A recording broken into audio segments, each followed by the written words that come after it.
ગડા તાલુકાના એક ગામની 14 વર્ષીય સગીરા સાથે ગેંગરેપ દુષ્કર્મની ઘટના. ગડા પોલીસ સ્ટેશનમાં 6 શખ્સો સામે નોંધાઈ ફરિયાદ. ઘુલી નાગરભાઈ રાઠોડ, સુરેશ નાગરભાઈ રાઠોડ, શોએબ ચૌહાણ, ઉર્વેશ ધોરપાડે, અલ્પેશ મહેતા, આકાશ પરમાર વિરુદ્ધ ફરિયાદ.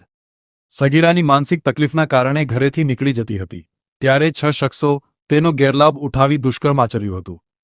6 શખ્સો અલગ અલગ સ્થળોએ લઈ જઈ દુષ્કર્મ આચર્યું હોવાનું પોલીસ તપાસમાં સામે આવ્યું. ગડા પોલીસે 6 શખ્સો સામે વિવિધ કલમો હેઠળ ગુનો નોંધી વધુ તપાસ હાથ ધરી. સગીરા સાથે ગેંગરેપ દુષ્કર્મની ઘટનાને લઈ ગડા પંથકમાં ફિટકાર. આવા શખ્સો સામે પોલીસ કડકમાં કડક કાર્યવાહી કરીને દાખલારૂપ સજા થાય તેવી માંગ લોકોએ કરી રહ્યા છે.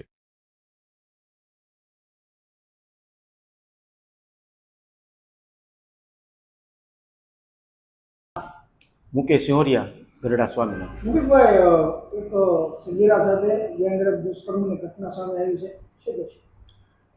ગરડા તાલુકાના એક ગામમાં દુષ્કર્મની ફરિયાદ દાખલ પોલીસ સ્ટેશનમાં થઈ છે. આ દીકરી ઉપર 6 લોકોએ ગેંગરેપ કર્યો હોય એવી ફરિયાદ દાખલ થઈ છે.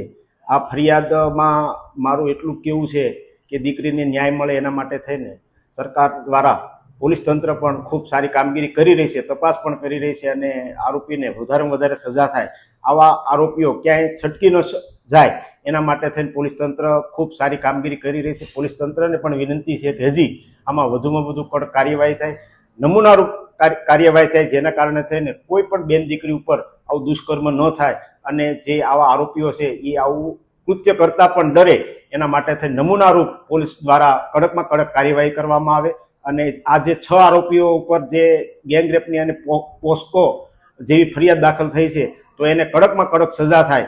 અને મારું તો માનવું એવું છે કે આવા તત્વોને ફાંસીની સજા થાય અને તંત્ર ખૂબ સારી કામગીરી કરે અને નમૂનારૂપ દાખલો બેસાડે અને દીકરીને અને એના માતા પિતાને ન્યાય મળે એવી મારી વિનંતી છે.